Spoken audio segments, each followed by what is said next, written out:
Baik, selamat pagi saudara-saudari, kawan-kawan mahasiswa S1 Program Pembelajaran Bahasa dan Sastra Indonesia. Pada kesempatan kali ini kita akan bicara tentang materi rencana pekan efektif atau yang kita kenal dengan RPE. Nah, apa sih RPE itu? RPE merupakan hitungan hari-hari efektif yang ada pada tahun pelajaran yang sedang berlangsung. Ada juga yang mengatakan RPE merupakan hitungan hari mengajar, baik itu hari efektif maupun hari libur. Jadi semua dihitung dalam RPE sebagai perencanaan pembelajaran. Pentingnya RPE sama seperti pentingnya jadwal pelajaran. Tanpa adanya RPE maka pembelajaran tanpa adanya RPE ini maka pembelajaran perencanaan pembelajaran akan gagal. Tanpa RPE juga, maka pembelajaran tidak mungkin bisa terlaksana dan terselesaikan dengan baik.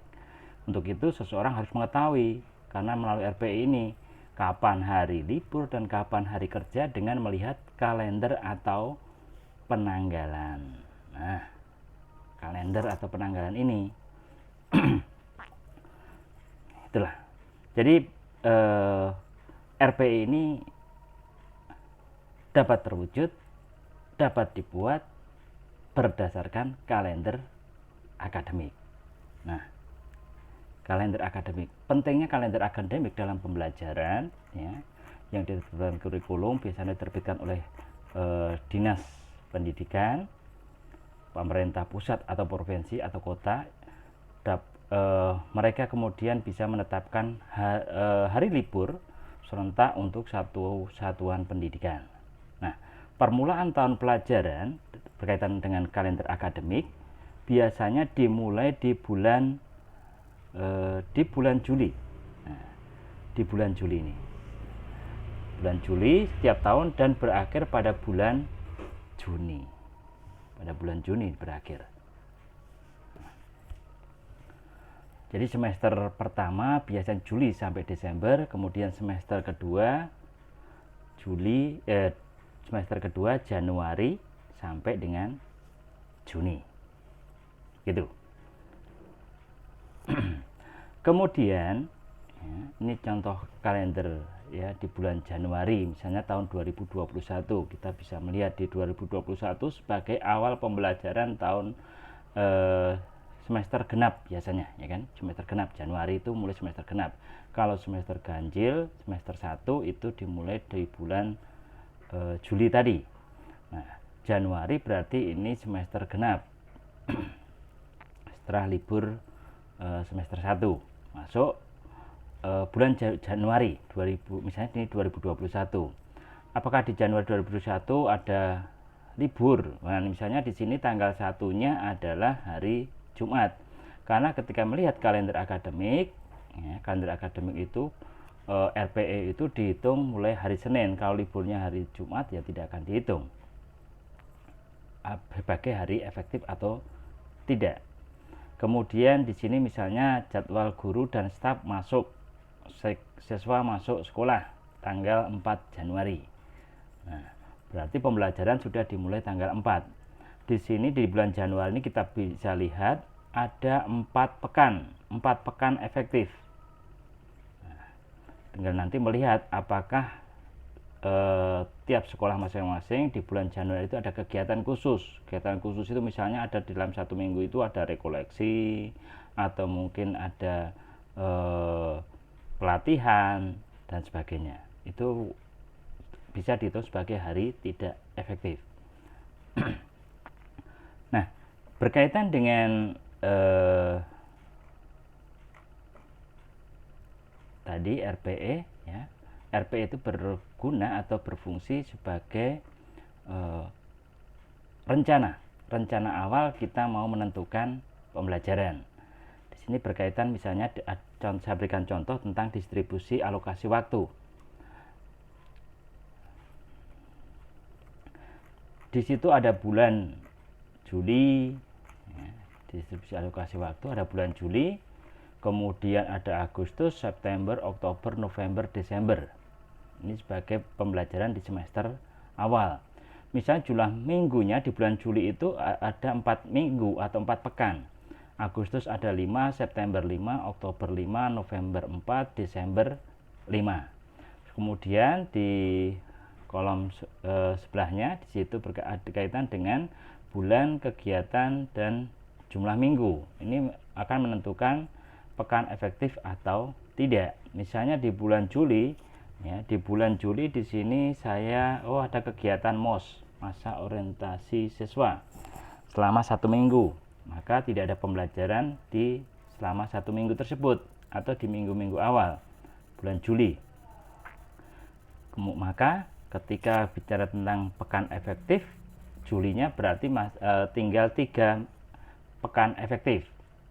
Kemudian Agustus ada rekoleksi semua angkatan misalnya, jumlah minggunya ada 1, maka dihitung di bulan Agustus pekan efektifnya ada 4, 5 dikurangi 1, begitu seterusnya sampai Desember. Di sini ada PAS, libur dan libur semester. PAS di sini ada 1 minggu, melanjutkan November di bulan akhir, kemudian dan libur semester 2 minggu.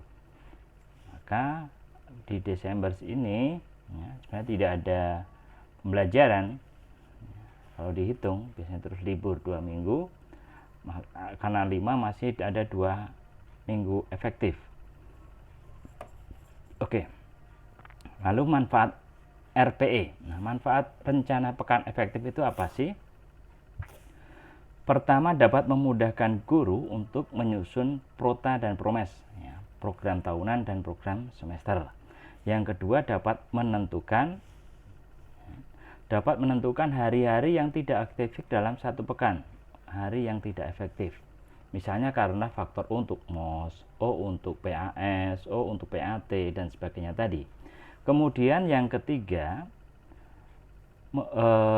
memudahkan guru menyusun standar kompetensi dan kompetensi dasar, serta pembuatan RPP dalam 1 pekan. Yang keempat, sebagai acuan untuk menyampaikan materi pembelajaran di dalam kelas.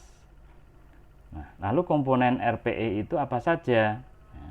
Kita bisa lihat di sini bahwa komponen RPE itu ada 1, identitas pelajaran.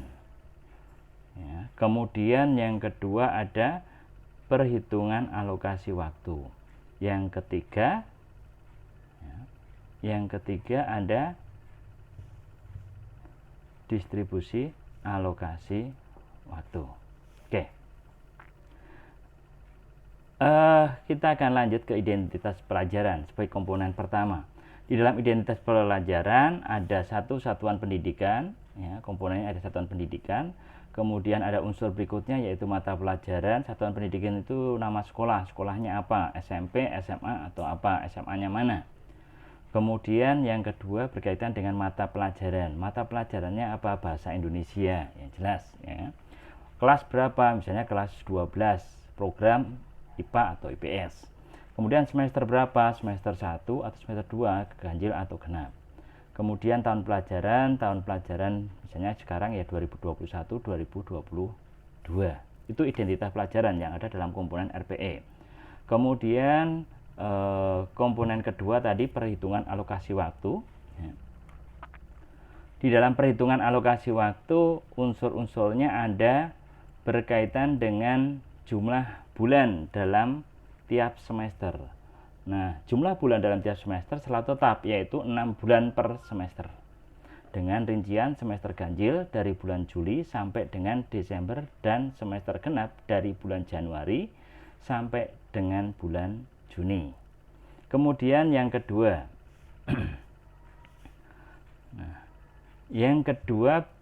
di sini jumlah pekan dalam tiap bulan. Jumlah pekan dalam tiap bulan disesuaikan dengan kalender resmi pemerintah. Misalnya bulan Januari tahun 2021 terdiri dari 5 pekan. Bulan Januari 2021 terdiri dari 4 pekan di Januari 2021 tadi, ya kan? Kemudian bulan Februari misalnya tahun 2021 terdiri dari 5 pekan. Nah, kemudian yang ketiga Yang ketiga adalah jumlah pekan dalam tiap semester. Jumlah pekan dalam tiap semester ditentukan dengan rumus jumlah pekan per semester sama dengan total dari jumlah pekan dalam tiap bulan dalam satu semester. Kemudian yang keempat, jumlah pekan tidak efektif dalam tiap semester. Jumlah pekan tidak efektif dalam tiap semester. Nah, jumlah pekan tidak efektif dalam tiap semester ini dihitung dengan memperhatikan antara lain libur awal semester, misalnya selama 1-2 pekan. Kemudian libur hari besar nasional per semester kira-kira 1 pekan. Libur ujian semester atau penilaian akhir semester. Kemudian libur awal puasa, libur awal dan sesudah lebaran dan seterusnya. Kemudian yang kelima, ini jumlah pekan efektif dalam tiap semester. Jumlah pekan efektif dalam tiap semester dihitung berdasarkan rumus jumlah pekan efektif sama dengan jumlah pekan per semester dikurangi jumlah pekan tidak efektif. Kemudian yang keenam, ini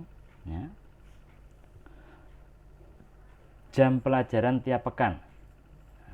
Maksudnya apa? Ini jam pelajaran tiap minggunya. Bahwa misalnya bahasa Indonesia ini jam pelajaran per minggunya adalah 4 JP, 4 jam pertemuan. Kemudian misalnya jam pelajaran PKN itu 2 JP tiap minggunya. Nah, seperti itu. Kemudian jumlah jam pelajaran efektif. Jumlah jam pelajaran efektif dihitung berdasarkan rumus jam pelajaran efektif sama dengan jumlah minggu efektif dikalikan jumlah jam pelajaran per minggu. Gitu. Jadi misalnya bahasa Indonesia punya per minggunya 4 jam pelajaran, kemudian pekan efektifnya misalnya minggu efektifnya ada katakanlah 16 ya, katakanlah misalnya adalah 16 pekan efektif ya 16 kalikan 4, tapi umumnya rata-rata pekan efektif itu 18 ya, paling minimal. Umumnya normalnya 36 sampai 38 minggu. Tuh. Kemudian distribusi alokasi waktu. Nah, distribusi alokasi waktu berisi rencana pembagian waktu atau jam pelajaran untuk mengajarkan tiap kompetensi dasar yang telah disusun dalam RPP. Nah, misalnya KD 3.2 mengidentifikasi informasi teks cerita secara lisan atau tulis dengan memperhatikan struktur yang benar. Nah, alokasi waktu berdasarkan RPP yang telah dibuat diperkirakan memakan waktu misalnya 8 JP atau 12 JP. Atau kalau 8 JP berarti 4 kali pertemuan, kalau 12 JP berarti ya 12 dibagi 2 ya 6 kali pertemuan. Nah, berkaitan dengan alokasi waktu, distribusi alokasi terbagi menjadi alokasi waktu dan distribusi alokasi waktu sendiri. Alokasi waktu ya, di sini terdiri dari minggu efektif belajar, ya. Maksudnya memang permulaan. Biasanya berkaitan dengan jumlah minggu kegiatan pembelajaran untuk setiap pelajaran pada setiap tahun satuan pendidikan. Nah, berkaitan dengan alokasi waktu juga bahwa permulaan tahun pelajaran berkaitan dengan dimulainya kegiatan pembelajaran pada awal tahun pelajaran pada setiap satuan pendidikan. Yang ketiga, waktu pembelajaran efektif adalah jumlah jam pembelajaran setiap minggu meliputi jumlah jam pembelajaran untuk seluruh mata pelajaran termasuk muatan lokal ditambah jumlah jam untuk kegiatan pengembangan diri. Kemudian yang keempat, berkaitan dengan waktu libur. Nah, waktu yang ditetapkan untuk tidak diadakan kegiatan pembelajaran terjadwal pada satuan pendidikan. Yang dimaksud waktu libur dapat berbentuk jeda tengah semester, jeda antar semester, libur akhir tahun pelajaran, hari libur keagamaan, hari libur umum, ya, termasuk hari-hari besar nasional dan hari libur khusus. Kemudian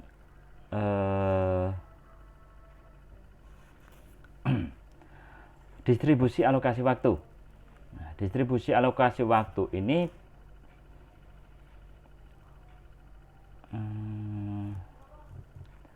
berkaitan dengan waktu kapan, berapa kali tatap muka, kemudian kapan berapa kali ada penilaian harian, kemudian bagaimana menjadwalkan UTS, kapan UTS, ya, ujian ulangan tengah semester, kapan mengadakan penilaian akhir semester atau penilaian akhir tahun, kemudian remedinya kapan, ya, di minggu keberapa atau tanggal berapa, gitu. Kemudian, nah ini ada contoh, ada latihan soal yang bisa kawan-kawan kerjakan, ya. Nanti ada linknya juga yang bisa Bapak bagikan kepada kawan-kawan mahasiswa semua. Demikian penjelasan tentang RPE. Barangkali ada hal yang kurang jelas nanti bisa disampaikan lewat grup MS Team ataupun grup lain. Terima kasih untuk pertemuan hari ini. Selamat pagi, selamat berproses. Salam sehat selalu.